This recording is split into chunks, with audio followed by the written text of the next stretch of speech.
in my house. I was already high. I know that.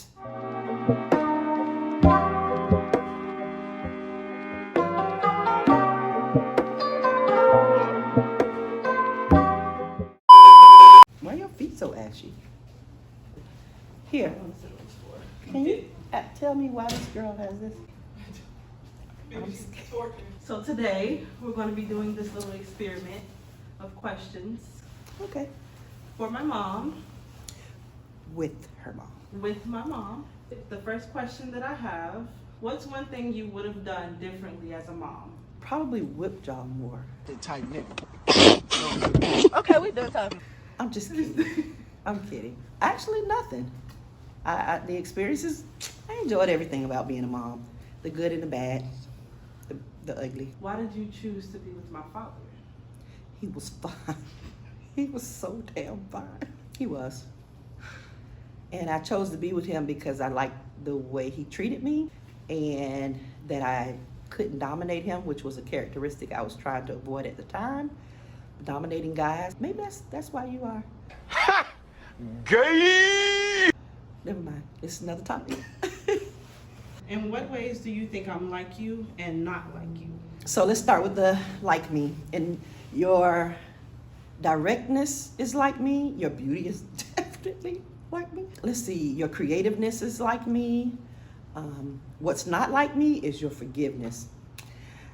I like that about you, and then I don't like that about you. Is Daddy forgiving? I don't know. He doesn't express any hatred towards anybody or anything like that. I might have married a sociopath. He's not that type of person. He doesn't absorb a lot of energy that he has to ask for forgiveness or anything like that. I'm more involved with people than he is. Which one of your 4 kids do you like the best? I don't have a child that I like the best. I like you all in different ways. I do have a favorite child, but they know who they are. Yep. I know who I am. Is there anything that you've always wanted to tell me but you never have? Yeah, one thing I wanted to say was that day you smoked marijuana. Mom. upstairs. I think I could have handled it better. Yeah, you chased me around the house. I didn't try to chase I mean, you. it's cool, it's cool. But you smoked in my house. I was already high.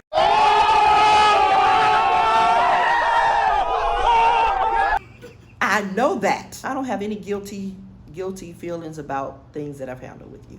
Hey, Mason, you want to get in the picture? This is Mason. Hey, Mason. Let me see. Get in the picture. Question number 6, I think. Do you think it's easier or harder to be a mother now than when you were raising your family? It's definitely easier now. I've learned to let go. And what I have taught you guys, I said it's time to see if you guys have flown well out of the nest. When did you realize that you were no longer a child when you became an adult? When I had to pay my own bills. When my mom stopped 18. buying me school clothes. Well, I was in college. Tell me about the day that I was born. Oh, God. Well, it's not a question, but when you went into labor, was it scary? So the day I went into labor with you, I was visiting some family members that were in town, my in-laws that were in town, and it was a Jaguar football game. Everybody was getting all excited about going to the game, and we were all talking about it, but all of a sudden, I started feeling like little sharp pains. And I was like, she's overdue. You were late. You were like a week late. And I was like, nah, I can't be in labor. This is not how I envisioned my labor with her. And so I said, well, let me just go ahead and go to the hospital just to check out some things. And lo and behold, I was definitely in labor. The pains weren't that sharp enough where I could have waited a longer time to go, but I had dilated some. You were the hardest to deliver pregnancy. You were the smallest child, hardest to deliver, and I knew from that moment it was going to be something else being your parent. You look like an old white man when you were born. George Burns. Okay. Google him. Oh my God. I learned to say, okay, this is only temporary for the day because you had a lot of trauma trying to come out of my body. They used hand methods to try to get you out, manipulation. They used forceps to try to get you out. They used the vacuum to try to get you out. And the doctor even said you were stubborn and it felt like you were backing up. I think we ain't done yet. But you personally, I think we ain't done yet. You're pretty. I know that. So that's how you came into the world, and that's how you've been ever since. You've just been real cautious about your steps, real stubborn about allowing others to help, and that's just how you've been ever since. Okay. When did you lose your virginity? I'm just playing. Come on, don't answer Question that. number 9. I can tell you when I had first orgasm. Come on, no. Oh, okay. We're not gonna talk. Question number 8. I was just playing. This was your day. When did you know that you were ready to get married? Let me just be honest with that.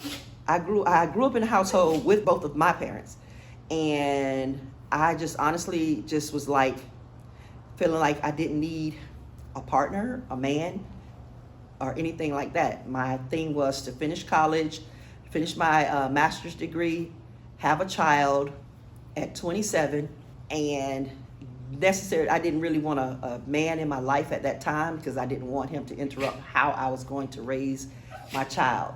That was the most immature thinking that I could have ever had. And so when I met your dad, I felt like we were instantly connected. I had just turned 19. He was 18 turning 19. And when I met him, it was just like, dang, I never thought in my life that I could find another part of me. That's what he felt like an extension of me. Like I just didn't feel like I should be away from him. So I knew he was the one.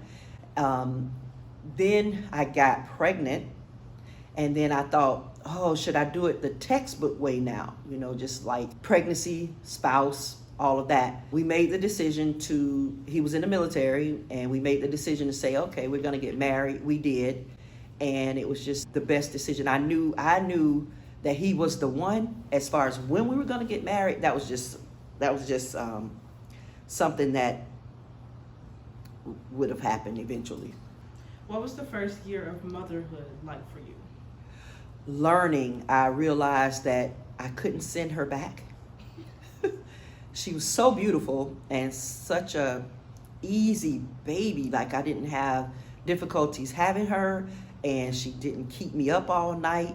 I was just scared that I wouldn't be the best for her. Like I knew that I was a good person, but I wanted to make sure that I gave her exactly what she needed. I just wanted to make sure that I didn't deprive her of anything in this world. And that's a scary feeling. I was 19 when I got pregnant, 20 when I had her. And I just fell in love when I saw her. I was just like, I would die for her. So it was hard because I didn't realize the cost of having a child and then having to share that with another person and other people in my life. So my 23-year-old If you self, could speak to your 23-year-old self. I like the way I think now. I think I spoke before I was thinking back then. Hey, Takia. Hi, Mommy. What's up? Do we look alike? So my 23-year-old self would say, make sure you take care of your credit. I learned a lot then that I apply now. I would probably pat myself on the back. Just looking back. I was tough. I still am tough. I am never going to take away the credit of the things I did. I learned back then what was valuable. I self-consciously, I made sure that I didn't fall prey to the system of things. I worked hard and I enjoyed everything that I earned. Peace of mind. I'm satisfied with the way I raised my children. I'm satisfied with my marriage. I'm just satisfied. So everything that I did back then helped me to be who I am, and I just enjoyed being tough about it. I would say to everybody, don't sweat the small stuff. Everything has an expiration date. Everything has an expiration date. Stuff that you were worrying about, if you were to die tomorrow, none of that would have made a difference. You're not married to a job. You're not married to nobody's job except your own. You are a business. I might work for a company right now, but I'm still self-employed. I'm contracting myself out to this world.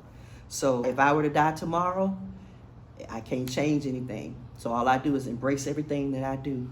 And even if I don't give it 100%, I'm still 100% satisfied that I did what I did. Oh, I would handle road rage differently. I have glasses now. I can. So I get that from you? Well, I think it was because I couldn't see. Okay. What?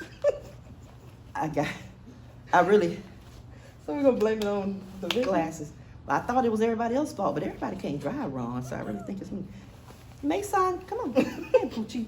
What's up? What's up? Well, thank you for recording with me today and answering these Aw. questions, even though I know that I'm the favorite. Not. So I'll be making another video soon. Don't forget to like this video, subscribe, and comment down below any other ideas that you want me to make a video about. You'll see her again. I love you.